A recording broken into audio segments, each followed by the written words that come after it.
Well, these are sticky balls. Obviously they work, yeah. Yeah, that's great. That's very impressive. Jeff Bezos launches Amazon in 1994. His father helps fund it. His money comes from decades as an Exxon engineer, Exxon being one of the 34 pieces that Standard Oil was split up into in 1911. Rockefeller's legacy funds Amazon. I drink your milkshake. I drink it up! For the next 24 years, Bezos will employ many of Rockefeller's most reviled tactics. But by focusing relentlessly on the customer, by praying at the Borkian altar of low prices, Amazon will get away with everything. The courts, captured by Bork's simple thesis, will ignore that Amazon is behaving as Bork said no company could.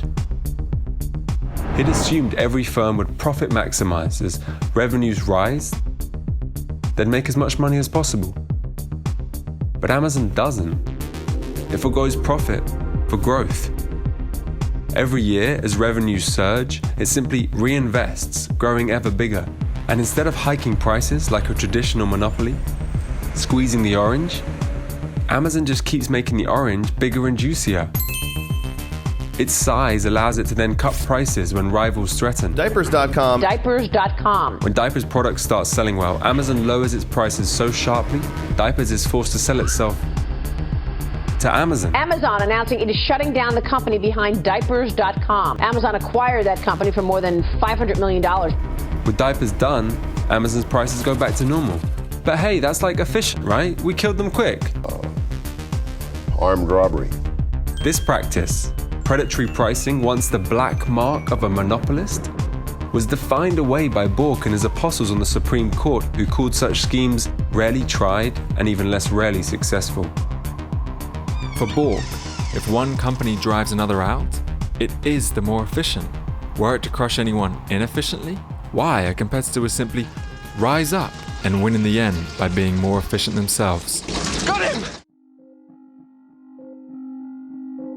Instead of seeing Amazon's size as a barrier to entry, Bork thinks of it as an innate skill.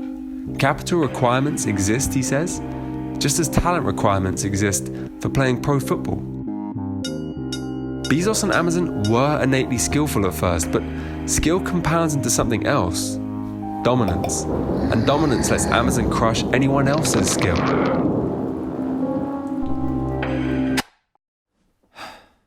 Look, Amazon does a lot of shady shit, but there's really just one thing that matters most.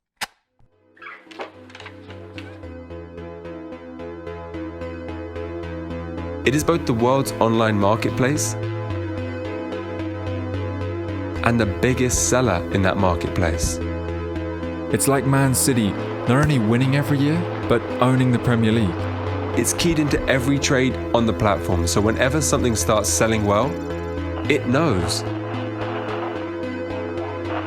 And if it's worth it, it just rips off a cheaper version. The world experiments,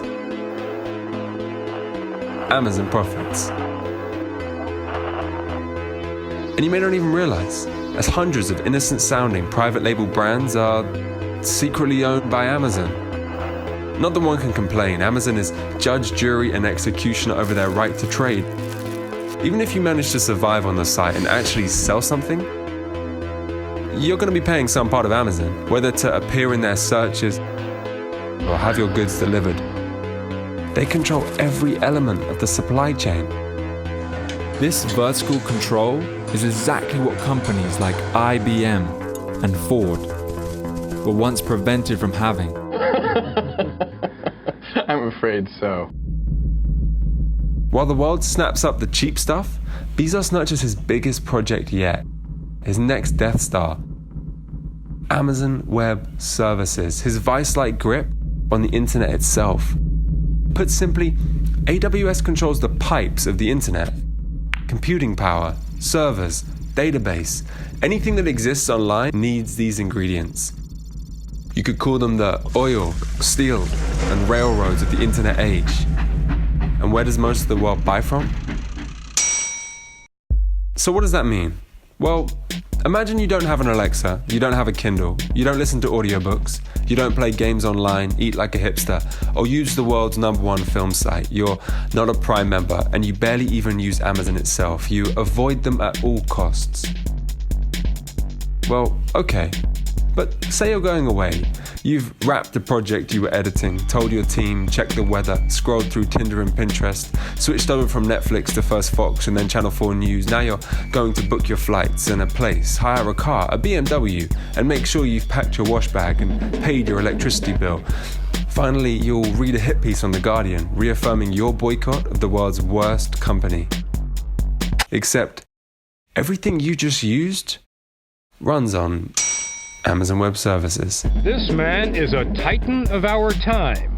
Just as Amazon.com soaks up all the world's data on what's selling, AWS is Amazon's inside track on the entire internet economy.